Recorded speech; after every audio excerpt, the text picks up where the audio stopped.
The Dice Tower is made possible by listeners like you. Thank you for your support. This episode is sponsored by the Op, also known as USAopoly. The Dice Tower, episode 697, M-E-L-E-E. Welcome to The Dice Tower, a podcast about board games and card games, and especially the people who play them. In today's show, I have a tiny roll and write blitz. Mandy is the law, and we talk about some great stacking games in Game Pie. I'm Suzanne Sheldon. And I'm Mandy Hutchinson. And welcome, everybody, to another episode of our lovely podcast. It's so nice to have you here. Mandy, you and I are just coming off of, is it called RenCon? Renegade Con? Yeah, RenCon, Renegade Con, all are acceptable names, I believe. So yes, I was hosting that, yeah. And I didn't do much. You did a lot, but I didn't do much. But I did get to do a Newlywed Game live stream with the brothers Murph and Paula Deming and Amanda Panda and Monique and Crystal and Ruel Gaviola, and it was incredibly fun. And that's on Renegade's Twitch channel. The video's still up. And basically we did. We got paired up and then we answered questions kind of Newlywed Game style to see how well you knew the other person. It was pretty amusing. And it's one of those things, it's almost more fun when you get it wrong. At some point, you're like, oh, point schmoits. Let's just have fun. It was a super fun stream. I mean, I saw you hosting up your heart out there. You were just all over there. Yeah, I was in their opening ceremonies for each day and then some of the closing ceremonies for a couple of the days as well. So I got to do that with fellow Canadian Amanda. So that was really fun. I was supposed to be part of the Newlywed Game with you all, but unfortunately, it was PST time, which was, I think, 8 o'clock PST, which is kind of late for me. And I popped in just to get a tail end, of what you all were doing. I was half asleep, but I wanted to support and say hello. And it looked like you all were having a blast. So I'm sad to have missed it, but glad that it went really well. Well, right. You and I were originally supposed to be on it together as a pair. So we danced on. And I got to say, Mandy, I think it's almost good, because I think there were a couple questions where you and I would have been side-eyeing, and somebody in the chat was cracking a joke about Board Game Divorce Court would be the next show. On some of these questions, it was like, well, who gives better advice? So I'm like, oh, wow. I mean, between Nick Murphy and I, we had some fun with it, but I was like, ooh. Mandy was here. Right, but I think I feel like I would know the answers to a certain degree, so I don't think we'd have to feel too badly about it. But yeah, it was a super fun thing. And of course, I'm sorry you didn't make it, but it was a lot of fun. And you did a great job hosting, as you're the hostess with the mostest. Thank you. Thank you, everybody out there, for your really positive reaction to our episode last time, Chewy Candy. It seems like we had fun with it, which is great. So this episode, our new poll will be, how do you pronounce the word that is spelled M-E-L-E-E? Now, some of y'all who follow us on social media will know that this is something that we asked about a few weeks ago on social media, and the responses were really entertaining and really interesting. Mm-hmm. So we figured we'd throw it out to the broader Dice Tower audience and see, how do you pronounce that word? And we'll put some options up in there. Like usual, you can also respond if the thing you want to vote for isn't on there, and let us know, and we'll see what the Dice Tower family's official pronunciation becomes. Exactly. Are you going to talk about the chewy candy things and all the results? We should. Are you eager, Mandy? I do want to know, because when we get to one, I want to say it a specific way. So. Okay. And yeah, just we did put up that chewy candy poll with a ton of options. And we said, hey, what's your favorite fruit-flavored chewy candy? And we listed out a bunch. Skittles reigned supreme with over 18% of the vote. Starburst came in second with 13%. Twizzlers hit 10%. Wait, I gotta say it. Wait, is Twizzlers a fruit candy? And yes, according to the package, it's supposed to be a fruit-flavored candy. What, Mandy? And they specifically said it's strawberry. Sorry, I had to say it like that. It's just so much more exciting. Strawberry. So, yeah, Twizzlers, in case you didn't know, which I think is hilarious. It's supposed to be strawberry flavored. Jelly Bellies beat out Jelly Beans, which, hey, hands up for Jelly Bellies, yo. Mm-hmm. My beloved Haichu came in with only 4% of the vote. And then there's Tom all up in the voting going, well, my favorite isn't on the list, now and laters. But it was. First of all, mine are nowhere near the list, and I'm very disappointed in all of you 80s babies for not putting Bonkers on the list, but that's a whole other thing. But what in tarnation are now and laters? Now and laters kind of look like Starbursts. Imagine Starbursts that have been sitting out for 2 years and become incredibly hard, like taffy hard? Rip your filling out hard and chewy. And hey, they were a thing in the 80s when I was a kid, and I get it.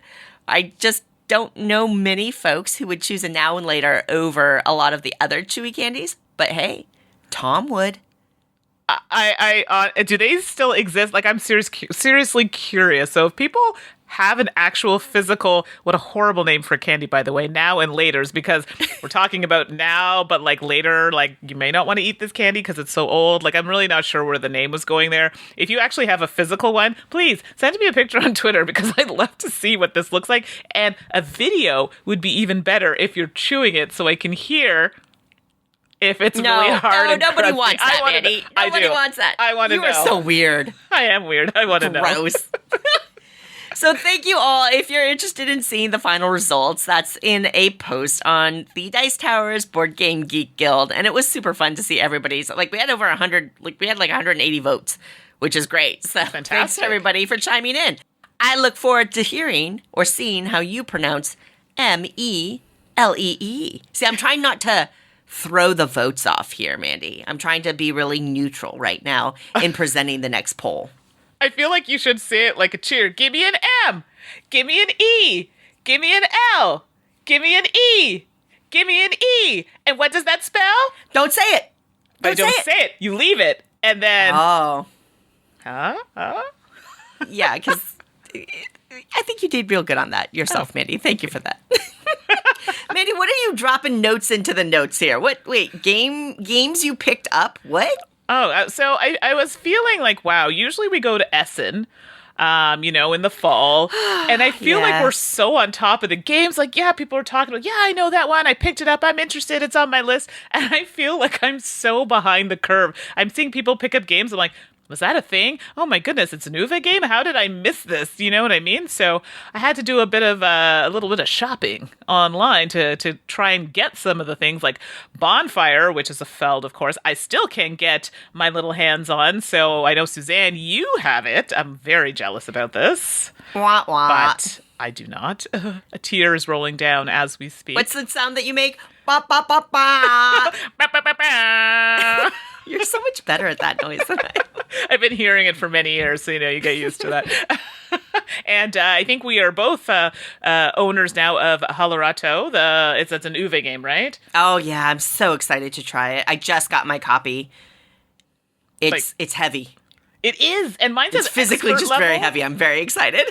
Mine says expert level on it, and I'm like, so maybe I got the wrong level game? No, but I think that's maybe just a way of saying, I think you had mentioned that maybe it has like an expert level or type of play. I'm not worried about it. You got it. So I'm going to try that one solo. Yes, I said it. I'm going to try it solo because I really want to play it and see how it goes. I received a game called Dream Crush, which looks so 80s. I'm like here for it. I'm very excited to try this one. You had mentioned, Suzanne, a game online. I don't know if you had mentioned it here on the podcast. Oh, no, because I just got it. Cantaloupe, which is, Cantalloop. It's a solo, I guess you could do it cooperatively, but it's really a solo adventure book game that is designed to kind of evoke the old 1990s point-and-click adventure video games. Cool. I gotta say, I'm only partway into it. I'm definitely going to review it on the podcast. But when I finish it, so far they've hit their mark in trying to do that. It's very entertaining so far. I can't wait to go through it some more. And I'm excited because you think this is one that I potentially, even though I'm not a big solo gamer, that I might enjoy this one. Yes, I think this is a solo game that Mandy might like. Okay, so there, for people who are on my train of like, I'll play solo because I kind of have to now, but there are some that I kind of enjoy, this could be for us. So I will keep you posted. Some other games we have, and I don't know if Suzanne has this one yet, is Praga Caput Regni. Stop rubbing it in. I know you're doing that on purpose, Mandy. I can tell. It's so good. You know I don't have it, Mandy. You know I have not been able to find a copy to buy yet. Darn it. Okay, but we're even, because you have Bonfire, I don't. I have Praga, you don't. So it's you'll get it soon. So then we can, talk about them together. So and I've been playing it online on Tabletop Simulator, so it's quite good. I'm really enjoying it so far, so can't wait to play that a bit more. And I picked up a game that Suzanne had recommended, Remember Our Trip. Very excited to get it. I got it on sale, which is even better. Let's be clear, though. They only had like so many copies on sale. Now it's back to the $75 price point. Don't. Hashtag worth it. Yeah, I'm very excited to that. So those are just a few. Like I have about 3 stacks here of games that I managed to snag, but those are some of the ones I'm really, really looking forward to trying. Alrighty. Well, I look forward to hearing your opinions on them, except for your opinions on Praga, because my heart hurts. Soon. But we have been playing games. We've been playing some together. All that good stuff. Let's jump into it, shall we? Sounds like a plan. So, what have you been playing lately? Okay, well, I actually do have some games played. I feel like it's a struggle these days, but I'm doing it. It's going to be some solo play, but we're doing it. And before we get into our games, we recently played a new game, and I'd been seeing it pop up all over social media, Sleeping Gods. And this is by Red Raven Games. And I don't know, I'm excited to talk about this one. This is only a first impressions. We're not reviewing it. Let's just be clear with everybody. But we wanted to let you know what we thought of it so far. So, Suzanne, what are you thinking? Well, and I'm biased, perhaps because, well, not biased, but I don't know what the word is, but I'd played a full scenario when it was a prototype at a convention, and that's where I really fell in love with it. And I'm really excited because basically we've rigged it up so that you and I are playing together over webcam, and we've got, a dual setup because we both have a copy of the game, and we're going through the adventure and following the rules for 2 players, and I am very happy with how it's going so far. In terms of just mechanically how we can play online together. So that's a real bonus. Mm-hmm. And just getting through the first little bits of the scenario, it's living up to my memory. Let's put it that way. Mm-hmm. In terms of one of my favorite things was the combat. I love that. I think the story elements are coming through. I mean, you open this box, it's ridiculous. The unboxing experience. It's got boxes within boxes, and just everything is the storybook is massive. I think we're gonna have a lot of fun with it, Mandy. Yeah, and I enjoyed the tutorial kind of walkthrough that we started with, which really helps you get acquainted with the game. I will say there are a few things in the rule book that there are a few, I don't want to say discrepancies, that's not the right word, but the flow is interrupted with a few things that are a bit off. This is slight, so I feel like learning some of the things might be thrown off a little bit, but overall, we're able to get through it for the most part and pick things up as we go. So I'm looking forward to kind of seeing how that plays out. Yes, I'm hard on rule books. I'm a teacher. I'm sorry. It's a thing. So it's the first thing that I noticed, but I'm excited to see how the game itself plays out with obviously 8 of the different rules and the different books that they have laid out for us. Loving the colors, I know they're like, we ended up getting beautiful. The version with the metal coins and the metal ship. We're not really big on the whole metal coins thing, which they're lovely, but the ship, my goodness, I actually really like that part of it. I mean, it's just going on a map, but it's so pretty, and the art, I think that really immerses you in the kind of play because they have an art style that really works with the story. So I'm looking forward to seeing more of that, and I feel this is really in line. Remember, I was telling you I'm playing this, yes, I'm going to say it, I'm playing a video game, okay, called For the King, and this has a lot of similarities and mechanics to that. So, I'm feeling it because I'm like, yeah, this happened. Oh, this is the same thing here, and like I have something to kind of draw from, and I really enjoy that. So, Sleeping Gods, very excited for us to get into our official first game. Yeah, and I think once we get a little deeper into the campaign, we'll do a more thorough discussion on it. Absolutely. For sure. Absolutely. All right, well. from impressions to actually played games, the first one I have up is Judge Dredd Helter Skelter, a Wildlands game. So I put the Wildlands game in brackets because it is technically part of that kind of, I'm going to say not storyline, but part of the same kind of play mechanic. So if you're familiar with Wildlands, then you will be understanding very well how this is played. This one is designed by Martin Wallace. Art is by Brian Boland, Rufus Dayglow, Clint Langley, and Ian O'Toole. And it is published by Osprey Games. It's for 2 to 4 players, and it plays in about 30 to 60 minutes. And I did not know this, but this retails for about $100 Canadian. So I thought it would have been less, but there are miniatures, which does sometimes lead to higher costs in games. So this game is what you'd call, I guess, like a fighting game. There's some deployment, secret deployment, miniatures, as I mentioned. Those are just some of the things here. We have cards that we're going to be using in order to move or to defend or to attack. So those are some things in the game as well. So this specific, I'm going to say, skin of the game, because the original one was Wildlands, was kind of a different world, but there are many people familiar with Judge Dredd, which is what this is around. And specifically in the description, they're talking about the worlds of Judge Dredd, Slain, Strontium Dog, and Nikolai Dante. I think I'm not a Judge Dredd fan. Are you, Suzanne? I would never read the comics, but I've seen both of the film versions of it, and I know a little bit of the mythos around the comic books back from when I used to work in a comic book store. Right. And personally, I enjoyed both of the movies, so I'm in on that level. But yeah, There's probably some, I think that there are definitely characters listed here that aren't part of that particular medium, so I think if you're a fan of the comics, it sounds like you'll get a little more out of it. Right. And so I'm in the same realm as you. So I know, I can look at it and kind of get a sense of it, but I'm not knee deep in it or have read the comics. But for those names, I'm sure people who have read the comics will know what I'm talking about. But those are the people that are getting together and melding in this world to basically to win, against each other. And so for those who are familiar with Wildlands, it is, I guess, technically what you call a fighting type game. You have a map, so you have a board. In this case, the board is double-sided. And there's a side that has a little bit more, like if you're playing for maybe the first time, a little bit easier. There are a couple little things that are different versus on the other side, there are a few more things that you can do that are a bit more advanced. But the board that I specifically have been playing on was the one where you just have a couple spots where you can be covered. So your line of sight is affected, but for the most part, it's pretty open. So easy to maneuver.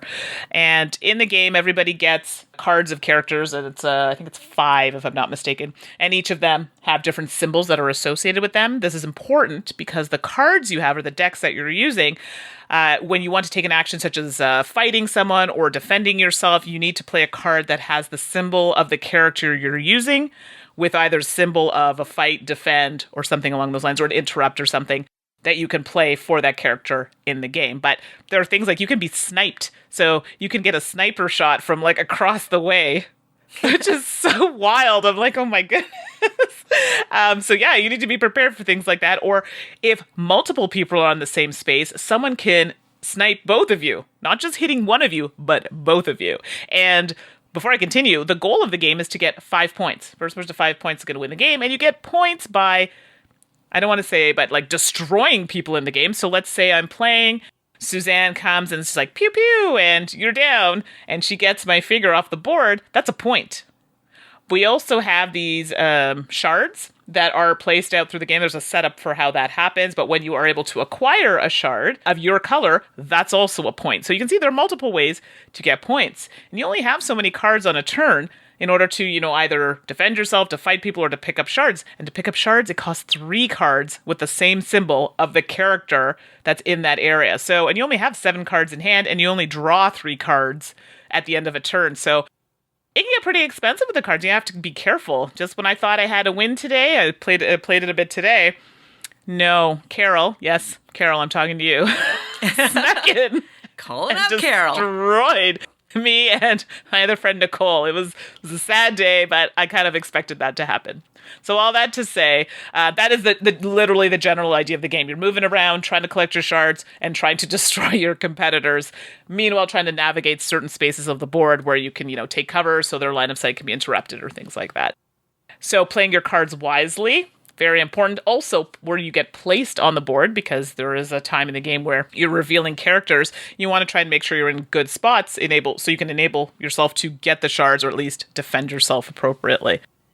I at first went, oh, here we go. I really liked Wildlands. I don't think I've reviewed that yet on the show just because I'd only played one faction and I wanted to play it a little bit more. I've played this one a bit more than I have that one, but the system is the same. Slight changes with I think between this one and Wildlands, but it's minor. And then obviously the skin of the game is probably just thematically related. Yeah.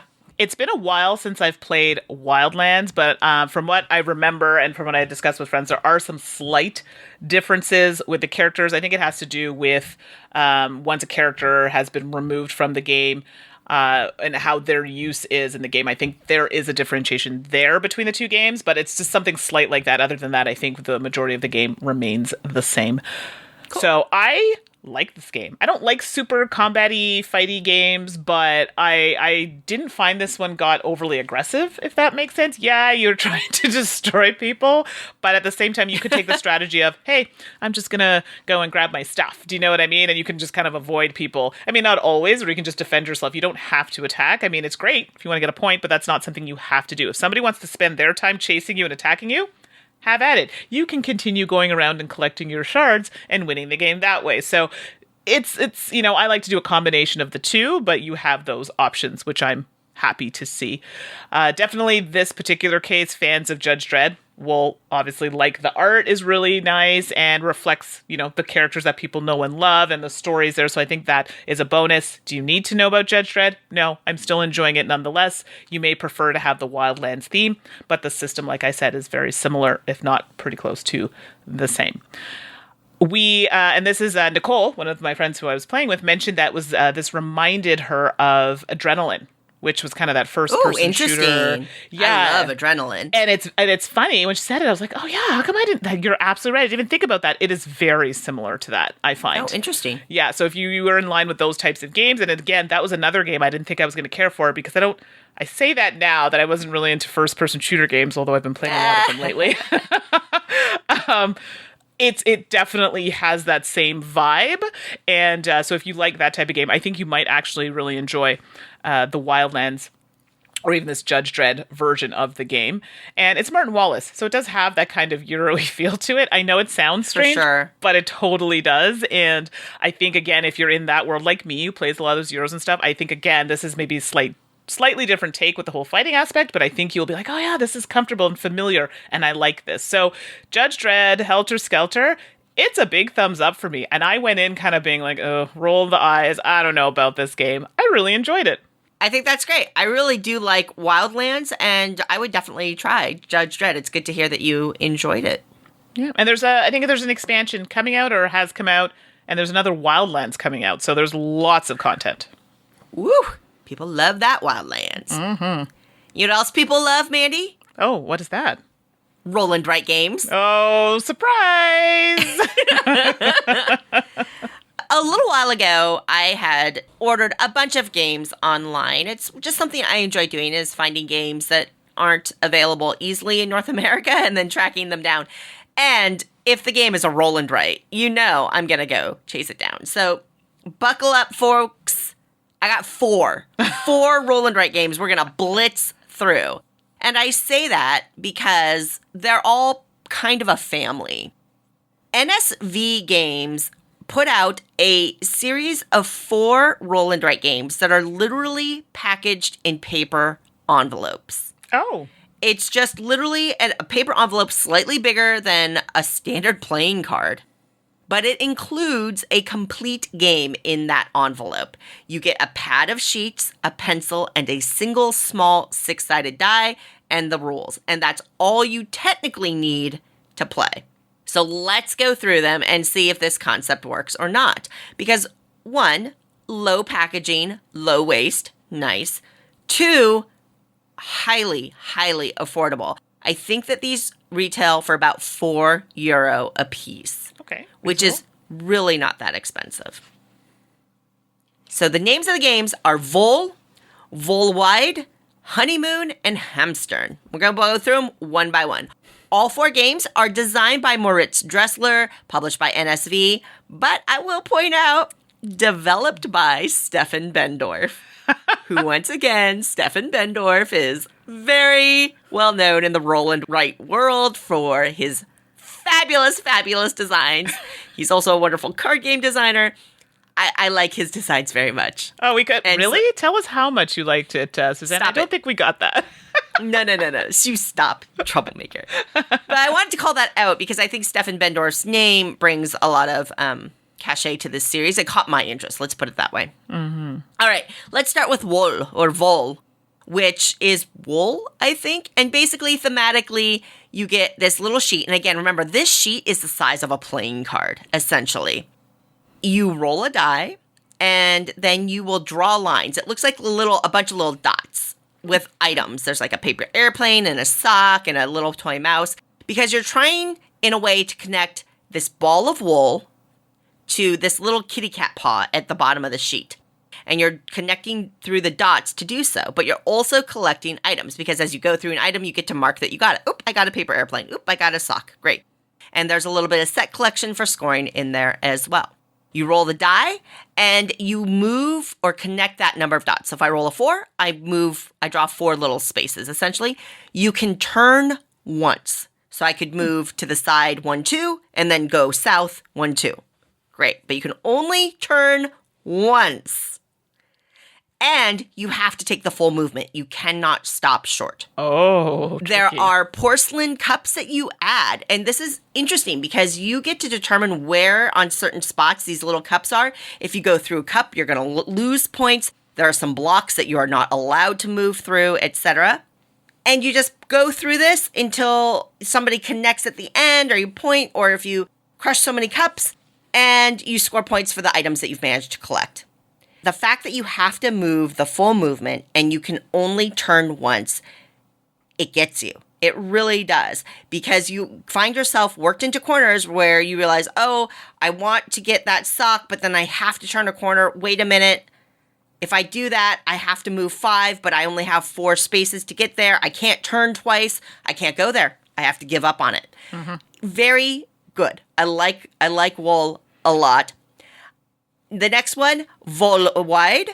Now, this has a little green sheet, and it's got a bunch of little sheep. It looks a little bit like a green field with little sheep from the overhead view. And again, it's got those little dots.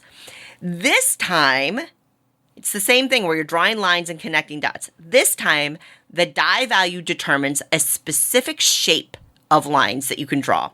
And ultimately, you're trying to pen in these sheep. At the beginning of the game, you actually get to determine one sheep that's going to be a bonus sheep that counts for 2.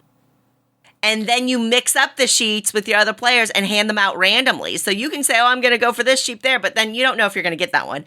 It's kind of a small but quirky thing. Is it a big deal? No, but I thought that was kind of cute. And another interesting thing about Volle Weide is you score twice. So you're going to be doing these lines, and then you hit a little part on this track, and then you score how many sheep you've penned in.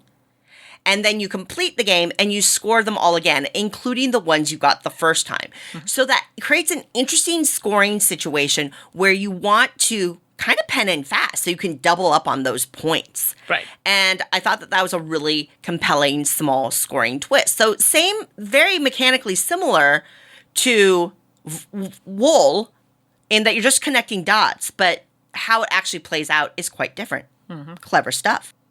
Next up, Honeymoon, which is a bit of a pun because basically you're on the moon and the moon has candy and you're trying to collect candy. This one has a grid, little boxes of grids, and it's got little icons spread throughout. Some are areas that you cannot go through, and then there's all these different kinds of candy. This time, when a die is rolled, you are going to mark off in a straight line that number of squares. So if you roll a 4, you're going to mark off 4 in a row. Ultimately, you're trying to cross off the candies. And I think you're digging tunnels, like you're mining candy from the moon. Mm-hmm, mm-hmm. You can start from the edges, and you can start from tunnels you've already created, but you can't put 2 next to each other. So as you dig in, you're creating limitations for future moves. A thing on this one is that if you roll a 1, you can mark as many squares as you want, but you have a limit to how many of those you can do. There's a little track that you go there. And there are pickles on the sheet. And of course, on the moon, apparently you don't want pickles, because if you cross off a pickle, you lose points. Well, nobody wants pickles at any time of the year or ever. What? I love pickles. Wait a minute. Is this going to be a thing, Mandy? Ugh. I love pickles. I like sweet pickles. I like spicy pickles. I like cucumber pickles. I like pepper pickles. You're literally gagging. No, thank you. Sorry. Do you just not like well-preserved brined foods? What have you against them? No, pickles. No. I'm sorry. It took me off. I was with you with the honeys and the candies and the moons, and then you went pickles. Ugh. Why did you ruin my dreams? You just alienated so many people from our podcast with your pickle hate. Probably.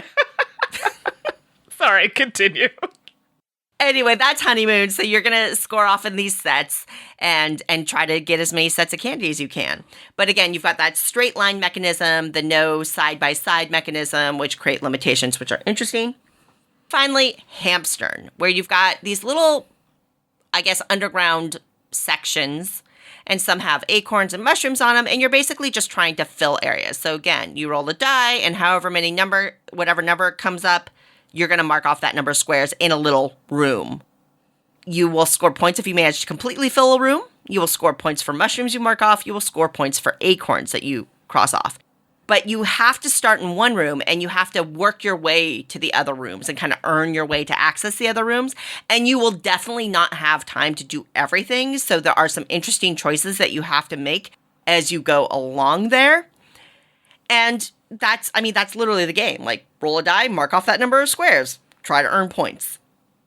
That was a complete blitz, and I'm betting for all of you, all of them are running together in your heads right now, and I'm sorry about that. I know that can be tough. I encourage you to look at them online and look at pictures and read up about them a little bit more.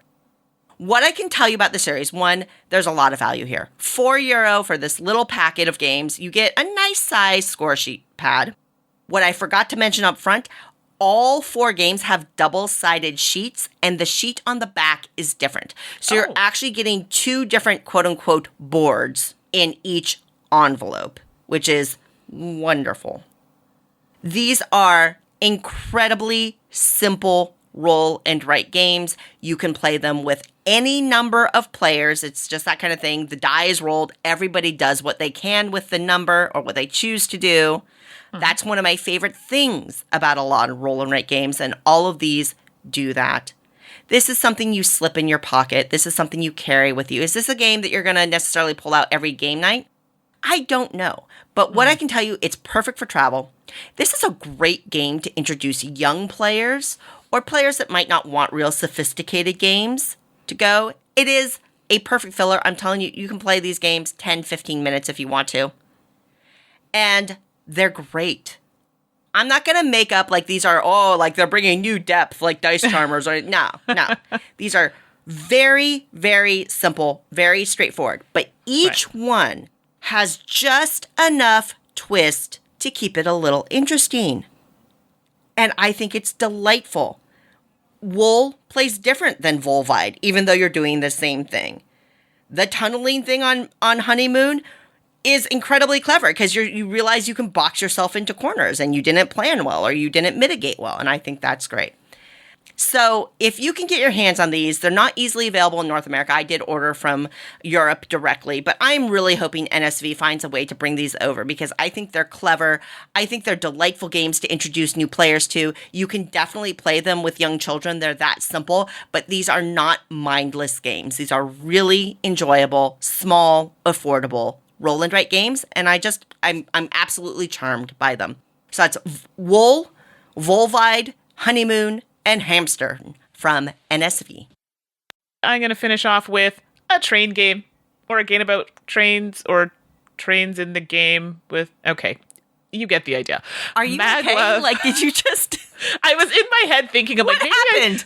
I felt like I might be judged if I say train game and then I say the name of the game and then people are going to be like, well, that's not really a train game. So then I reworded it in my head and I'm like, you know what? At this point, sorry, you're just going to get, it's a game. There are trains in it with people talk amongst yourselves and figure out how you would like to describe this game. So it is Maglev Metro, and this is designed by Ted Alspach, and art is by Alana Kelsey, Olin Tim, and it's published by Bezier Games. It's for 1 to 4 players, plays in about 60 to 90 minutes, and it retails for about $66 Canadian.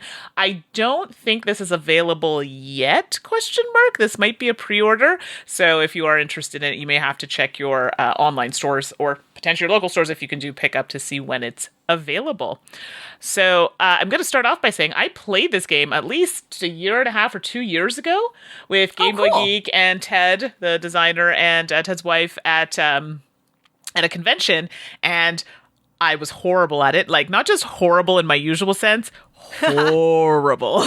Like, it was so bad. Like, we had a good laugh at how bad it was. But I really enjoyed my play of it. So, there you go. Spoiler, I enjoyed my play of it. So, since I've received the game, I've only played it solo. So, please bear that in mind when I'm talking about experiences with the game as of right now. But when I played with 4 people, which I think it should be played with multiplayer, really liked it. Okay? So, in Maglev Metro, for those who don't know, you're trying to... It's technology, right? You're trying to create like this bigger kind of system to get your passengers around the city, and you want to be efficient while doing so. And this was my problem playing solo. Efficiency was not my strong suit. So the game does come with these transparent tiles. So when you're playing games that, involve routing or with trains, you need them to get places. You need to create routes to do that. And the tiles have straight routes that you can take, or gentle curve, or like a hard curve, but they in essence kind of are very similar, just a slightly different look to them. Right. And you're connecting those two to get your train from one station to another station. And what's cool about these tiles are that other players obviously have different colors, and you can layer them on top. So let's say I needed to get from one end to another end, and someone else was trying to get to that end, but maybe they had like a different kind of pathing. They want to take their own path, obviously. That's what they have to make. They can put their clear tiles on top of yours in order to... Yeah, so it's really cool, and that's why they have that, so you can still see all of your routes underneath, and it was very clear. So I thought that was really cool. And they also have different types of passengers in the game. So you have robots, I know, which I thought was really interesting, but I guess that's the whole kind of tech part of it, where you have the robots to kind of build these things. And you have other different colored passengers, which will also benefit you doing different things. And some of the stations that are on the board, you'll see, like, they have offices or stations specifically listed as stations, and these are different colors corresponding to the types of passengers that you're trying to drop off. So, like a pink passenger will go to a pink station and that sort of thing. And the little carts that they kind of go in, so the train carts, I guess you could say, are quite they are quite substantial. Like, they have weight to them, and they're meant to really hold everything in place. So you'll notice that everything was meant to lock. The board has some elevated pieces, so where you're placing stations, it fits in a spot in the board. It's not going to slide around. The only things that might slightly move potentially are your clear tiles. Yeah, I'm looking at photos. This looks...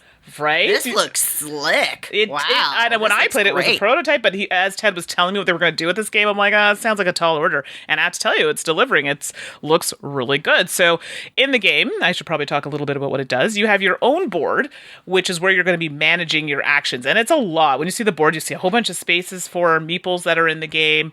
There's a lot of things happening. You get 2 actions on your turn, but within that action, you can have... I don't even know how to word this properly. Within that action, you could do multiple things of the same type of thing. So, for example, you have a move. And depending on how many meeples you have in that move space will depend how much movement you can have in that one action. So the action would be to move, and maybe you only have 1 meeple on your board in a spot, which allows you to move 1. So you'd only move 1 from one station to one station. If you had more meeples in your move spot, you can take 1 action, and let's say you were up to 3, but that 1 action I could move up to 3 stations, if that makes sense. So that's kind of how the actions work. And so you can move, depending on how many people, there's capacity of how many people you can actually hold and like pick up and put in your little cart, how many you can drop off, because these are things that you want to do. You want to drop people off, right? You're trying to get the passengers from one station to another of the corresponding color. You also have places on the board which will get you points. So depending on what they're asking for on your board, like maybe they'll want a pink, purple, and kind of coral colored passenger in a specific row, that will give you points at the end of the game. So these are things you have to consider on your board, and it's really important to determine, okay, do I want to try and get extra actions early? Do I want to have a lot of movement early? Because remember, the game is saying about being efficient. You don't have a ton of turns. And in the solo game, every time you take a turn, you have to pull somebody out of this bag. Because this is where you can get passengers as an action that'll let you put more passengers out. So you can get ones delivered to stations maybe that are out on the board. But by pulling them out of the bag, I didn't mention, when I cannot pull any more passengers out of the bag, game over.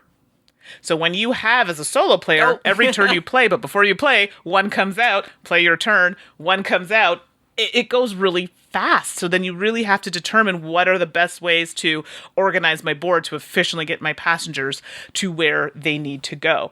Things like turning around, just turning around, costs an action. So if you're going to go clear across the board, but you need to now go back or go, that costs an action. So you do have to plan a little bit, which is not always my strong suit. So you get a general idea. But yeah, once the bag is empty and we can't pull anything else out, that's it. Right? So I think the last game I played, I scored 25.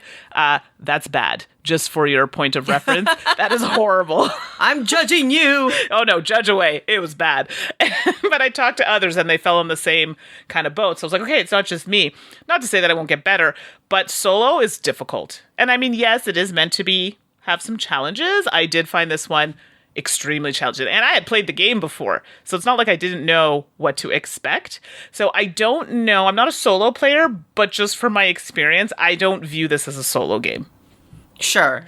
Yeah. It's one of those things like Desperate Times, okay, maybe, but I wouldn't say, oh, let's sit at the table and play Maglev Metro as a solo. Yeah. No.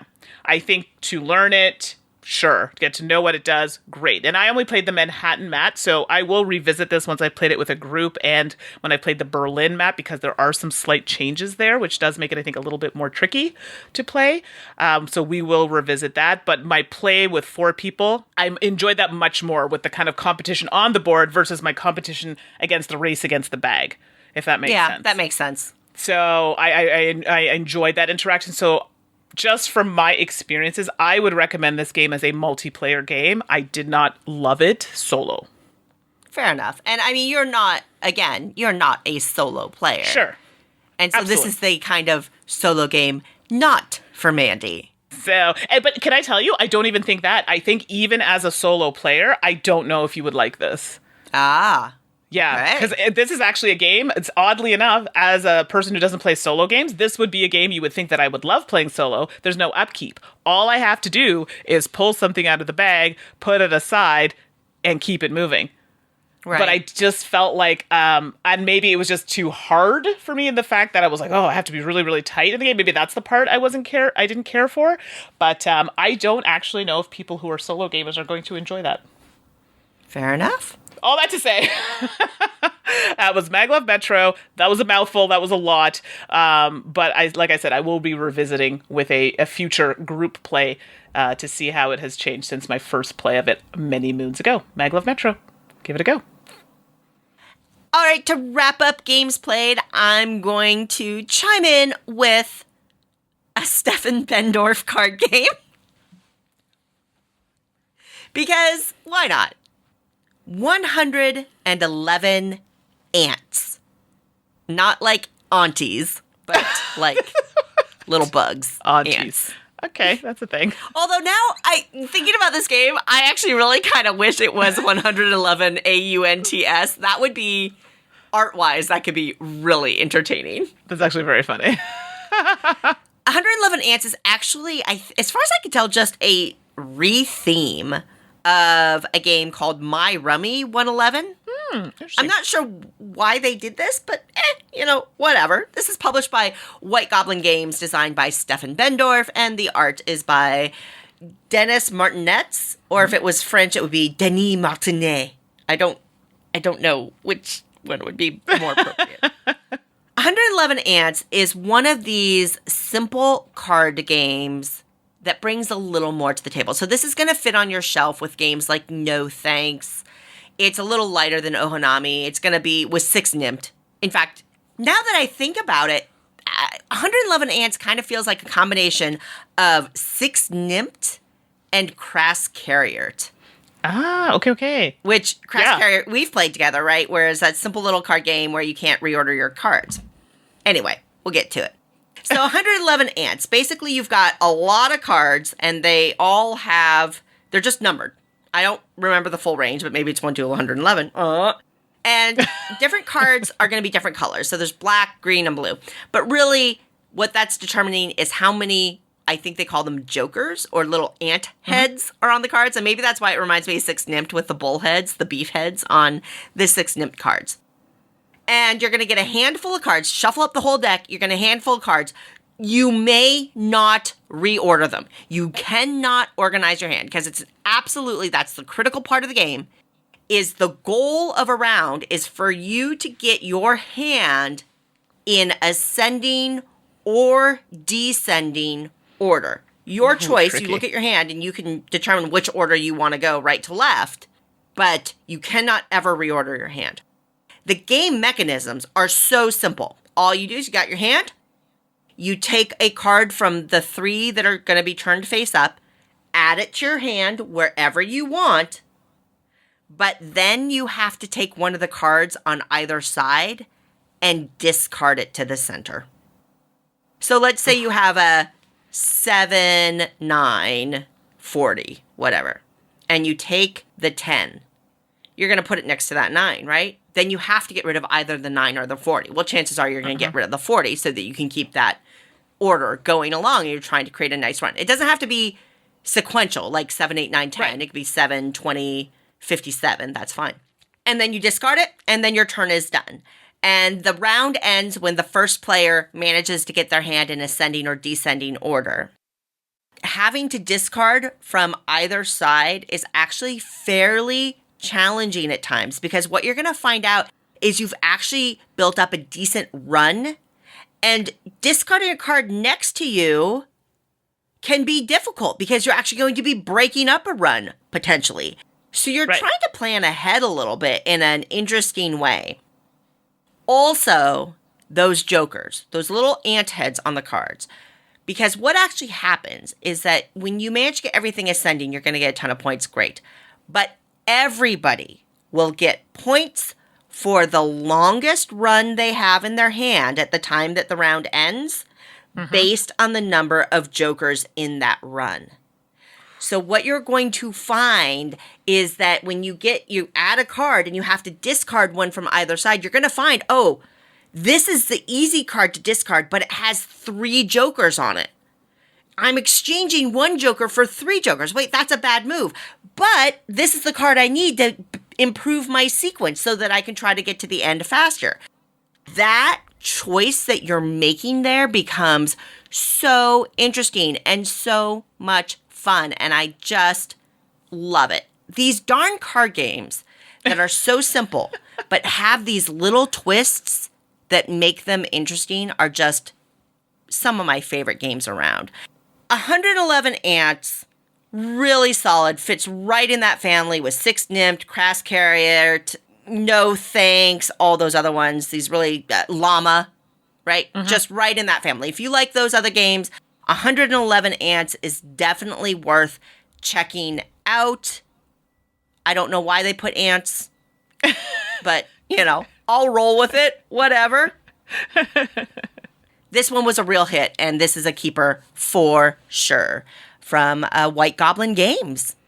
I love it when games combine other games. Like, when I say combine, but they have similar ideas to games that you already really like, and then they're like, oh, but it reminds me of this one and this one. 2 games which I like, and those together, so it's like super awesome game. So that makes me very happy. And then I find those are the ones that stay in your collection, right? And I've played this at multiple player counts. I think it goes up to 6, which is always a nice player count to be able to hit, but it plays great at 2 as well. So I love that it scales really well for players as well. So there you go. Very cool. 111 Ants. I am looking forward to the 111 Aunties retheme that I will just keep my fingers crossed for. I'm here for it. Alrighty, Mandy, we've got a game pie to serve up. This one's going to be interesting. I'm looking forward to this one. And we had some it was an interesting process to try to bake the pie. So let's check it out. Order up!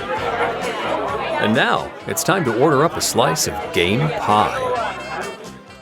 Okay, game pie. I was a little upset that there's no strawberries on this game pie, but Oh sorry, my goodness. I just really want to say that word.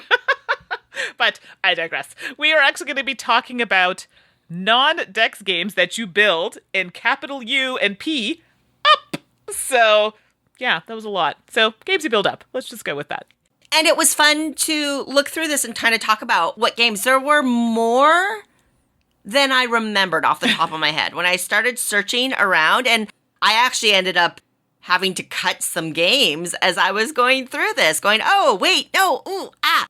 So my list, I feel a little bad about this one because I feel like there are a couple more I could have easily sliced up here. But alas, we have our game pie limitations, so I will live with it.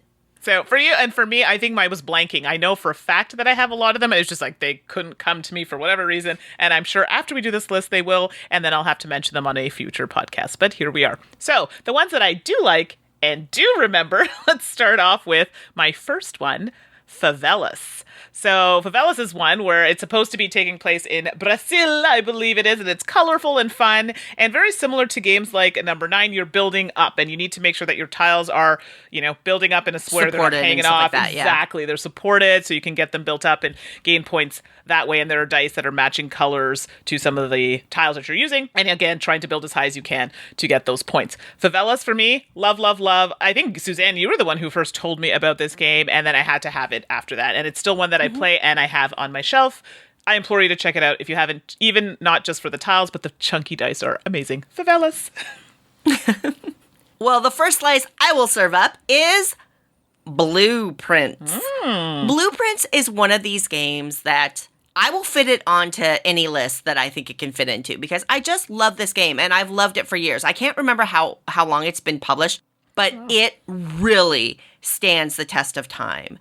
Blueprints is a game in which you are theoretically making buildings out of dice. So you are stacking dice, and different colors of dice represent different building materials. And you are trying to align to building plans that you have. It's dice drafting. So that's how you pass around the box lid full of dice or whatever, and you're picking them out as you go and laying green materials and glass and things like that. It's just super duper clever, very puzzly. You find that you're making interesting choices and working around when you are drafted away from and things like that. I just love Blueprints so much. And in an odd way, I just like seeing these little dice stack up to look like little buildings. It works for me aesthetically too. I'm a simple person, Mandy. Hey, listen, I'm here for it. Blueprints is great. And the designer is actually local to me. So. Oh, I did. Awesome. That's very cool. Oh, cool. So great choice. The next slice of pie for me, so delicious. And so delicious because I had to work for this slice of pie, let me tell you. Pagoda. I had to really find this game because I don't think it's in print anymore. And yeah, I bought it a long time ago, but even then it was hard to find.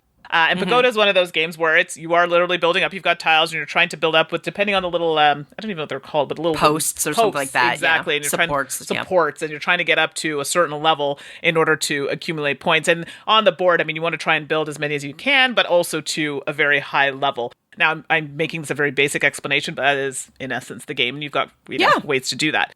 I love this game so much. I still own it. It's 2-player, if I'm not mistaken. So, which is nice. 2-player only. Yeah, and I used to play it during my lunch breaks with a friend, and we were just obsessed with it. And I know it's been a game that's been around for a while. I don't think they've updated it, so it does kind of have that aged look a bit, but I don't even care. Pagoda, if you can get a copy, I highly recommend that you try it. It's really good. A great one. It's still on my shelf. Great choice, Mandy. Thank you. Next slice for me in our building up pie. Sunrise City. Sunrise City, I've had for a while. I don't remember when I first got it, but it appealed to me instantly because it's a city building game, which I typically enjoy. But again, you are building up. So you've got these domino shape. I don't know how to, but you have like rectangle tiles, but there's 2 squares on each one. And you are stacking them and building up this 3-dimensional city and creating areas and things like that. Sunrise City takes it to the next level because there's a lot of timing. in it where you're trying to achieve certain goals and you're trying to achieve them at the exact right moment on the exact right spot. You can overshoot it, but you will get far fewer points. So there's kind of a precision and a timing thing that's going on that I really like, that really complements that building up. And again, it's just really satisfying. The tiles are pretty chunky, so they feel good stacking, nice component quality, all that good stuff. I'm not sure if it's still in print, but hey, if you find a copy and you kind of glossed over it before, I definitely recommend that you check it out. It's a solid tile laying game. Sunrise City. Yeah, I really wanted this one, and I should have snagged it, and I was like, oh, I'll just come back and get it. And then when I had to go back and get it, it was sold out. Oh, I'm so sad about it. But I did hear very good things about that, so excellent choice. So my next one's a cheat. Long hair, actually short hair, don't care, because I don't have long hair anymore. But Takenoko. And I know what you're going to say, because Suzanne's already said it. Technically, building up your bamboo doesn't really count, because you could just put it beside. It doesn't affect the gameplay, right, if they're not stacked up in a specific way. But it's cute. It has a panda, and the bamboo is stackable, so it's on my list. So Takenoko for me, it's my third slice of pie at this point, but it's a stretch, but that's all right. You all love me, so you'll accept it. We do, Mandy. I appreciate it. You and I were just talking about this between segments as we were transitioning, and I know that you've had a very long weekend. I've had a very long weekend. Yes. It's snowing in the Seattle area, which it doesn't often do, right. and I spent so long shoveling snow. I'm so tired and sore. I mean, this may not be the smoothest game pie we've had, so I'm going to give you a pass on that one, Mandy. All right. I very much appreciate it. The next slice of building up games, Mandy actually already said it. Number 9. I cannot tell you how much I love this game. There are not enough words in the English language for me to express how much I love this game. What I will tell you is I own 4 copies of this game. What? So let that be the note of how much I love number 9. Because number 9 is one of those games that you can play with as many people as you want, as long as you have the components to fuel the game. Right. With 4 copies of the game, I can play with 16 people if I want to. Now, have I ever played with 16 people? No. But I have played with 10 people, and it was awesome. So, there. Number 9, you've got these incredibly diabolically shaped tiles that kind of look like numbers, but they're all squared off. And ultimately, you're putting them, the card gets drawn and tells everybody what number to put on their tableau. You're putting them together. You're trying to build a foundation that you can stack up, because at the end of the game, the tiles will score their value times the level that they're on. So you want to get that number 9 on level 4, baby. That's what I'm telling you, number 9. Not always easy to do. The tiles never orient the way you want because you cannot flip them over. There's almost a cruelty in the way they design these tiles. I'm telling you, they're just so wonderfully, wickedly shaped. Yeah, I'll stop talking now. Just number 9, it's an amazing game. Stacking them up. You don't need 4 copies like I have, but maybe you do. It's never, I mean, if you love a game, hey, 4 copies, it just might not be enough, but hey, I think it's not a bad choice. It would have been on number 9 would have been on my list, but you haven't talked about it, so good choice. So my final slice of pie is a game I think a lot of people probably have heard about or played, and that is called Honshu. And this is one where you're actually using cards. You're kind of stacking cards on top of each other, trying to isolate certain areas and not cover certain areas because you want to save them up for points or matching objectives in the game. So I like this game a lot. And again, another game I think that Suzanne had mentioned to me before it came out. Yeah, I played it. Again, a lot of these games I'm really bad at, but that should tell you something. I'm not good at them, but I still keep it or want to play it. So Honshu, if you haven't tried it, it's a game you build up but with cards, and I think it's a really nice game. A nice calming effect, nice art, and it's beautiful. Yeah, for sure. And you feel, even if you don't win, you feel like, hey, I did something. So Honshu is a game I quite enjoy, and definitely, if you haven't tried it out, you should give it a go. And I'll just toss in, Mandy, that they have that sequel version, Hokkaido. Yes, I have that one too. Yeah. Right. Mechanically very similar, but the way you get cards is different. And depending on what type of player you are, you may enjoy the Hokkaido version a little better even. But Absolutely. Yeah, great choice. I love the way you get the resource queue. Oh, yeah, so good. So good. It's your game. Good choice, Mandy. You have such good taste. Oh, you do too. All right, folks, to wrap up our not dexterity games that have stacking, right? Because that would be a whole different thing. We've done dexterity games and, flicking games and things like that, but stacking is a great mechanism that doesn't have to be a dexterity element. Right. Exactly. And my last slice proves that big time. Ginkopolis. Oh, Ginkopolis. How do I love thee? Let me count the ways.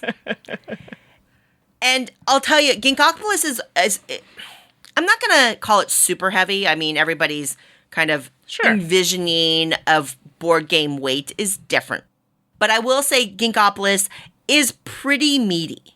Okay. It's got a lot of thinking. And this game is going to, this is not a 45-minute game. This game is going to run you a little bit of time in which you're building a city. You've got these tiles, there's some card drafting, there's action selection, and you've got these tiles that I mentioned, and you will be building your city up. Resources go on them. It's just a great game, and it is long out of print. Except... All right. Yes, tell us. I need to know, because I have not Pearl played it. Games is finally reprinting it. Mandy, I think you already said that you've, got it pre-ordered or something. No, I want it, and I was been eyeballing it. Okay. But if it's ready for pre-order, I'm on it. I've been, trying to track it, and I've been watching the sites, so if it's on pre-order, I'm on it right now. I don't know if it's available for pre-order, but Pearl Games, I think this is the year, 2021, Good. The year Ginkopolis comes back to players to enjoy. If you like those Euro-style games, if you like city building, if you like a meatier game experience, something that really makes you think, It's a beautiful game. Again, like Blueprints, I'm going to fit Ginkopolis into whatever category I can in Pi because it's that good of a game. I want it. And I hope you all check it out if you've missed out on it before. Yeah, I'll be there. And as soon as I will be, if I haven't gotten it right away, I will be tracking it down and I will let all of you know if you haven't gotten it already. I will keep you posted. So yes, Ginkopolis, I really want this. You are gonna love it, Mandy. So You're gonna excited. love it. So there you go, folks. Some non-dexterity games in which you get to build up. There are other ones, I thought about Porta Nigra. That's a great one. That's kind of a classic. There's a brand new one called Tumbletown that is from the same designer of Calico. Oh, that one. I'm going to be reviewing that game soon. I just need to get a little more play in, but I really like that one good. too. Yeah. And I think it's a great mechanism, but what's interesting, a lot of the games that have this as a mechanism are good, but it's not a glut. So I think it's a design space. Hello, game designers listening. Stacking is still very worth exploring. Yeah, absolutely. And there you have it, folks. We did a Q&A last episode, so we might wait a couple more episodes, but thank you everyone for sending in your questions. If you have suggestions for future Game Pie segments, send them on in. If you have suggestions for show titles that can be turned into guild polls, because I'm having fun with that so far, send them on in. You can reach me at Suzanne@dicetower.com.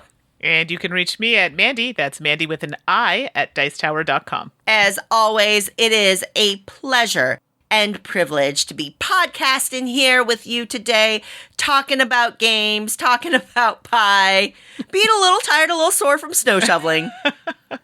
But then I get to come inside where it's warm and cozy and talk about games with Mandy and with you all. So thank you for that. Thanks for being here. Next episode, Tom and Eric will be back with 698. And we'll see how extra extreme they can get with their favorite X games.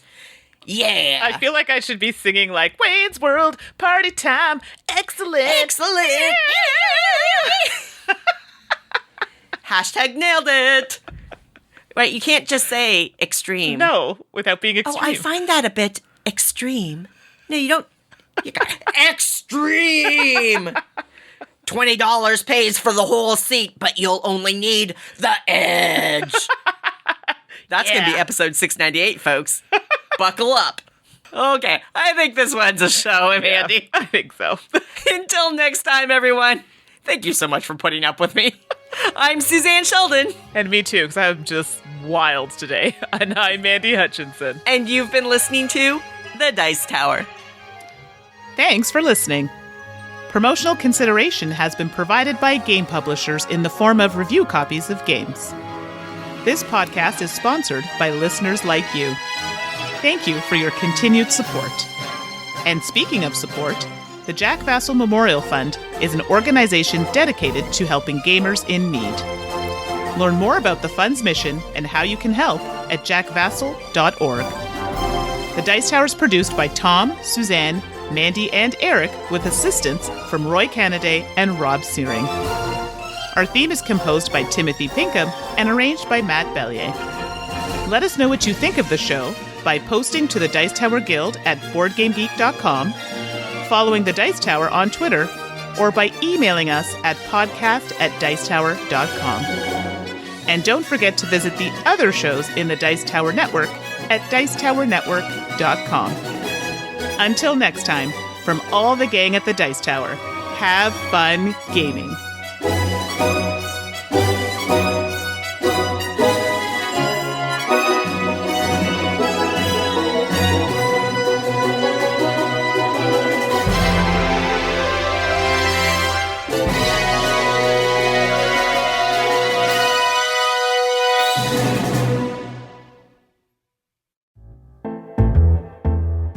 All right, everybody, it's that time again for Two Truths and a Lie, so I'm up first with mine from last episode.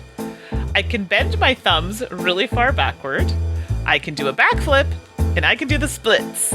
So if you said I can do a backflip was the lie, you would be correct. Yeah, I got weird thumb things that I can do, and I can do the splits from all those years of dance. A backflip, not in my repertoire, so there you go. Yeah, and she's proving the thumb thing by showing me on camera, folks. And no, it's no, thank you, Mandy. No, thank you. Last episode, I said I love alliteration, I love limericks, and I love puns. And yes, I've seen your messages, folks. I know this was a gimme.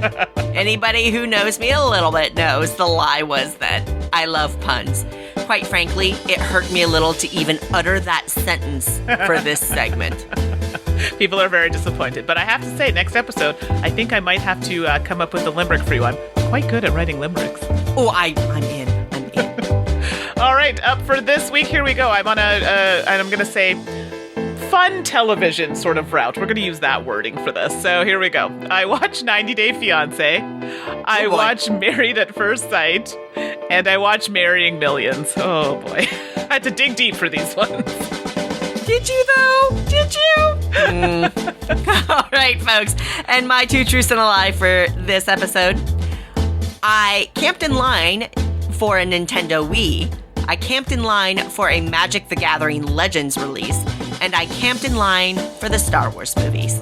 Wow, I'm curious, because I think I might be wrong about what I thought you camped in line for. So see what everybody else thinks. Good luck, everyone.